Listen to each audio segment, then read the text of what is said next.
A squirrel was hurt by a human once. Not dramatically, not in a way that left obvious physical scars, but hurt in a way that registered in the squirrel's nervous system as danger, as threat, as a human being who would cause harm. Maybe the human chased the squirrel. Maybe the human set a trap. Maybe the human threw something. Maybe the human used poison. Maybe the human simply approached with aggression and speed that activated every threat response the squirrel possesses. And then the human left. The squirrel survived. The squirrel recovered. The squirrel moved on to other things, other locations, other survival concerns. But the squirrel did not forget. A year later, the same human appears in the squirrel's territory. The squirrel, from a distance, recognizes the specific person, not just a human, this human, the one who caused the harm, and something shifts in the squirrel's response to that person's presence. The squirrel remembers, and the memory shapes how the squirrel behaves toward that specific human, year after year, for as long as both the human and the squirrel exist in the same space. That memory is not accidental. It is not casual. It is the squirrel holding a human accountable for the harm that was caused. Tonight, you are going to understand what squirrels remember about the people who hurt them. Welcome back to Hidden Backyard Wildlife, the channel where we sit with the small wild lives that share our yards and try to understand what they understand about the world. If you are new here, make sure you subscribe before this video is over, because what you are about to learn is going to change the way you understand accountability. Because you will finally understand that a squirrel holds memories of harm across years in a way that makes the human offender personally responsible to that individual animal, not just to the species. Today we are walking through 8 things squirrels remember about the people who have hurt them. What each of those things reveals about the extraordinary specificity of squirrel memory, and the way that individual squirrels maintain detailed, long-term records of human behavior, and why a person who has hurt a squirrel once will spend years being recognized and responded to differently by that specific animal, and potentially by the squirrel's family members. Stay with me from beginning to end, because revelation number 6 is the one that explains how squirrels transmit information about dangerous humans across generations. And revelation number 8 is the one that will make you understand that your actions toward a squirrel today are not just a momentary event, but a permanent record that will shape how you are treated for years to come. The squirrel has not forgotten. The squirrel will not forget. And the squirrel is not the only one who will remember. The first thing to understand about a squirrel's memory of harm is the specificity of it. The squirrel does not just remember that something bad happened. The squirrel remembers exactly what bad thing happened. She remembers whether you chased her. She remembers the speed at which you moved. She remembers the direction of the chase. She remembers whether you cornered her or whether you simply pursued. She remembers the sounds you made, whether you were silent or whether you called out, whether your voice was aggressive or not. She remembers whether you threw something at her. She remembers the object's trajectory. She remembers whether it hit or whether it narrowly missed. She remembers the sound it made passing through the air. She remembers the distance from which it was thrown. She remembers whether you set a trap. She remembers the location of the trap. She remembers the sensation of being trapped, the particular fear and pain of the moment. She remembers the mechanism of release. She remembers whether you were present when she was trapped or whether she had to escape alone. She remembers whether you used poison. She remembers the particular sickness that resulted. She remembers the location where the poison was placed. She remembers which foods became unsafe in which locations. Researchers studying episodic memory in squirrels have found that squirrels demonstrate the ability to encode detailed information about specific events, including location, timing, and behavioral context, in ways that suggest they maintain episodic memories similar in structure to human episodic memories. This means squirrels are remembering specific events with specific details, not just categories of threat. The memory is not vague. The memory is precise. It is the record of exactly what happened, encoded with enough detail that the squirrel can reference it years later and recognize the specific person who caused the specific harm. Beyond what you did, the squirrel remembers exactly who you are. Not you as a generic human, you as a specific individual. This is one of the most important aspects of squirrel memory. Squirrels do not treat all humans as the same. Squirrels differentiate between individual humans based on appearance, size, voice, movement quality, and behavioral patterns, and they maintain individual files on specific people. The squirrel remembers your height. She remembers the particular silhouette of your body. She remembers the color of your clothing if you habitually wear particular colors. She remembers the sound of your footsteps, the particular rhythm and pace that characterizes your walk. She remembers the sound of your voice, whether it is high or low, loud or quiet, sharp or gentle. She remembers your movement patterns, the particular way you move when you are pursuing, the particular stance you take when you are stationary, the particular gestures you make with your hands and arms. And she has encoded all of this information into a detailed profile of you, a file that says, this is the person, this is what they look like, this is how they move, this is what they sound like, this is the human who caused harm. Researchers studying individual recognition in squirrels have found that squirrels demonstrate facial recognition ability and individual-specific responsiveness to particular humans, suggesting that squirrels maintain individual-specific knowledge of the humans in their environment and respond differentially based on that individual knowledge. When she sees you again, even a year later, even if you are at a distance, even if you are partially concealed, the squirrel recognizes you as the specific person who caused harm, not because she is making an inference, because she remembers. The squirrel's memory of harm is tied to place in a way that creates persistent avoidance or extreme vigilance in specific locations. If the harm occurred at a particular location in the yard, that location becomes permanently marked in the squirrel's memory as a danger zone, not just a location where something bad happened once, but a location where the bad thing could happen again. The squirrel's entire relationship with that location changes. If you chased her at the edge of the edge of the garden becomes a location to avoid or to navigate only with extreme caution. The squirrel will take longer, more circuitous routes that avoid that location. The squirrel will approach that location only if she has first assessed that it is safe. The squirrel will maintain higher vigilance in that location for years. If you set a trap at a particular spot, that spot becomes a location the squirrel will avoid for years. Even after the trap is removed, even after no threat has emerged from that location for months or years, the location remains marked as dangerous in the squirrel's mind. If you pursued her using a particular pathway, that pathway becomes a pathway to avoid. Other squirrels might use the pathway, but this squirrel will take alternative routes. Researchers studying spatial memory in squirrels have found that squirrels maintain detailed maps of their territory that include location-specific threat information, with squirrels showing consistent avoidance of locations where they have experienced harm, sometimes for years after the incident. The location is permanently encoded. The danger is permanently marked. The geography of her world has been redrawn by the harm you caused, and it remains redrawn indefinitely. This is one of the most significant aspects of the memory. The squirrel does not just remember what happened. She remembers how it felt. The squirrel remembers the fear. She remembers the particular quality of fear that comes from being hunted. She remembers the heart rate elevation, the adrenaline surge, the activation of the flight response system.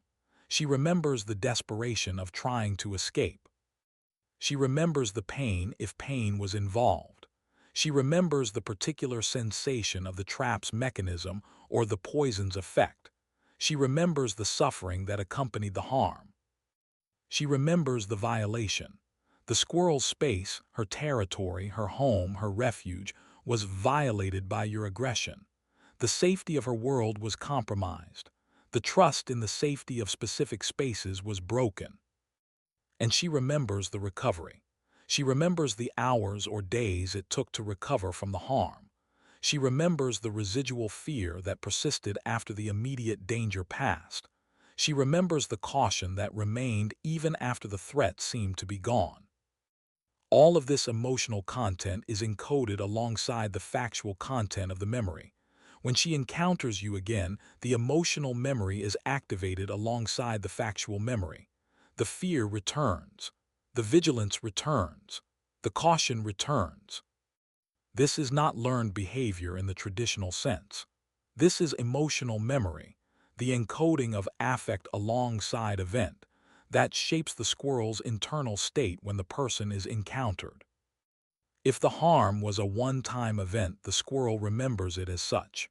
But if the harm was repeated, if you chased her multiple times, if you set traps repeatedly, if you consistently behaved aggressively, the squirrel remembers the pattern. She remembers that you are a person who hurts squirrels not once but repeatedly. She remembers that your aggression is consistent, not accidental.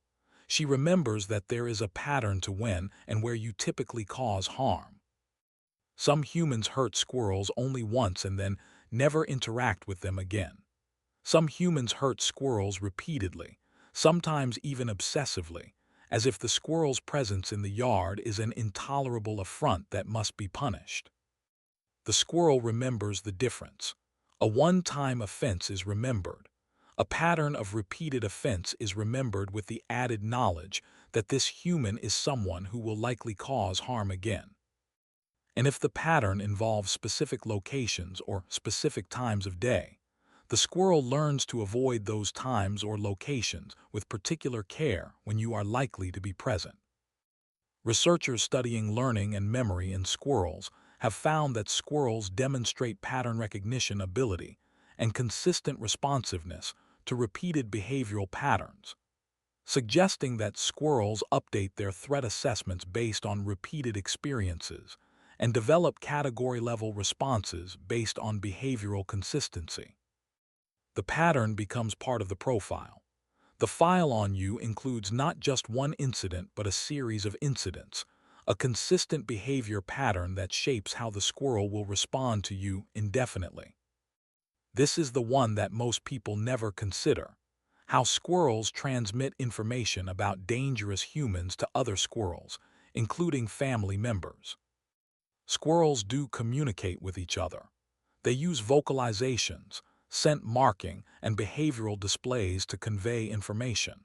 And one of the things they communicate about is the location and identity of threats.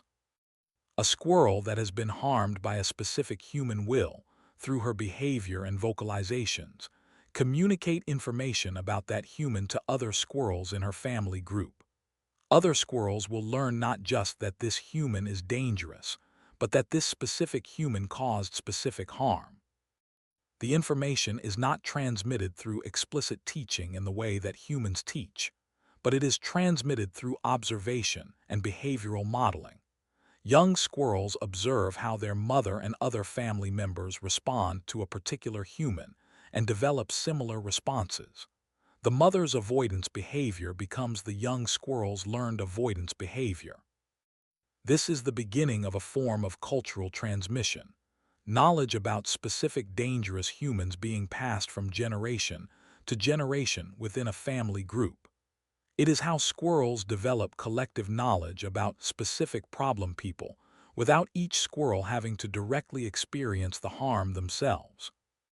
Researchers studying social learning in Squirrels have found evidence of information transmission about threats between family members, with offspring of animals that have experienced human-caused harm showing behavioral responses to specific humans, even without direct experience with that human.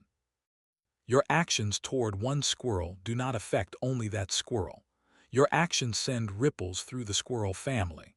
Other squirrels begin to treat you as a threat based on what they have learned from the injured squirrel. The harm you cause to one individual becomes a warning transmitted to multiple individuals. Here is what most people do not understand about the persistence of squirrel memory. You may have forgotten the incident. You may have chased a squirrel years ago and never thought about it again. You may have set a trap and long ago stopped thinking about the squirrel that was trapped. You may have thrown something at a squirrel and moved on with your life, the incident completely removed from your active memory. But the squirrel has not forgotten. The squirrel remembers years later. The squirrel remembers a year later. The squirrel remembers 5 years later. The squirrel remembers for as long as she lives. Squirrels live, on average, 5 to 10 years in the wild. Many squirrels live longer. During that entire lifespan, the squirrel who was harmed maintains the memory of the harm and the recognition of the person who caused it. When you return to the yard, the squirrel recognizes you. Your behavior changes toward the squirrel might have changed. You might be treating squirrels differently now, but the squirrel does not know that your behavior has changed. The squirrel knows that this is the person who caused harm, and until the squirrel has evidence of behavioral change, sustained evidence over time, the squirrel will respond based on the memory of harm. Researchers studying long-term memory in squirrels have found that squirrels maintain memories of location-specific and individual-specific threats across multiple seasons, with some evidence suggesting that threat memories persist for as long as the individual squirrel survives. You may have changed, but the squirrel does not know you have changed. All the squirrel knows is that this is the person who hurt, and that person caused harm, and that fact does not change until the person provides sustained evidence of behavioral change. This is the revelation that should shift how you think about your actions toward squirrels. When a squirrel remembers the person who hurt her, she is holding that person accountable. She is maintaining a record. She is saying, this person caused harm. This person cannot be trusted. This person is a threat. And that accountability persists. It shapes how she behaves toward you. It shapes how her family behaves toward you. It shapes the safety margin she maintains around you. It shapes how readily she flees when she sees you.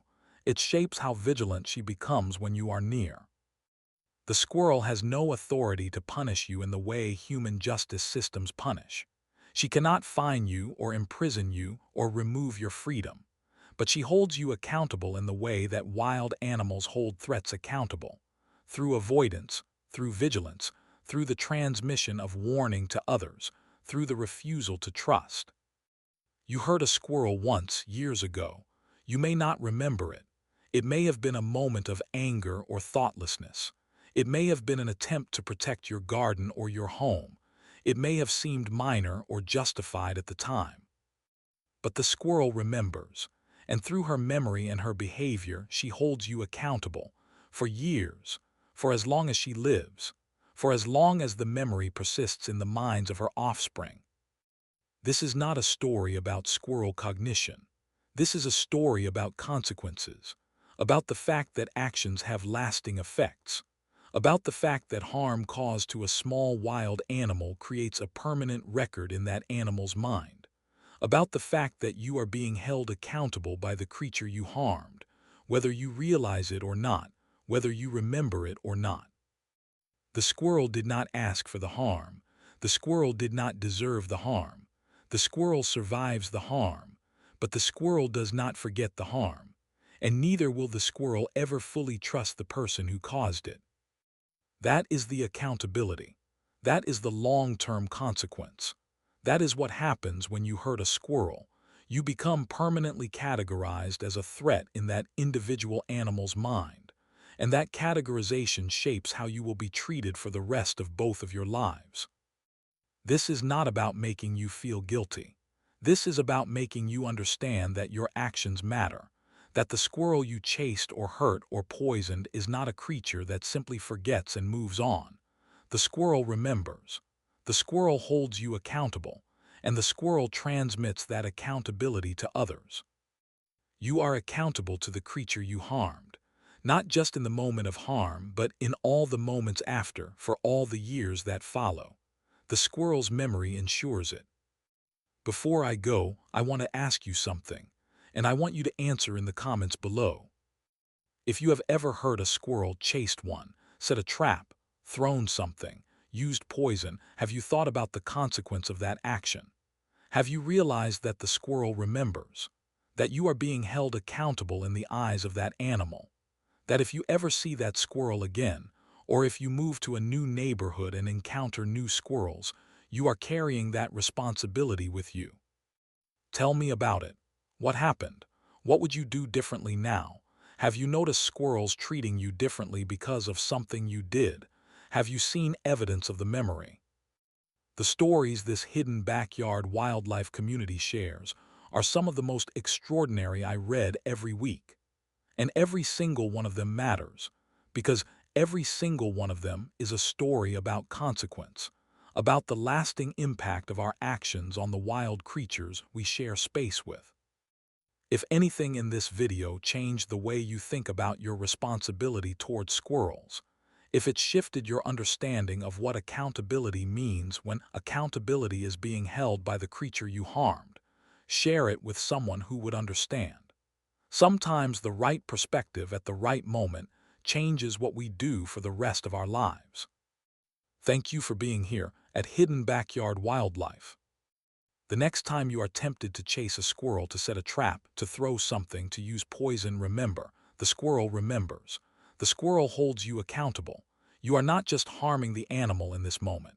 You are being recorded in that animal's memory in a way that will shape how you are treated for years. That is accountability. That is consequence. That is what it means to harm a wild creature. You become accountable to it, and the accountability does not end. Consider that the next time you are alone with a squirrel and you feel the impulse to cause harm.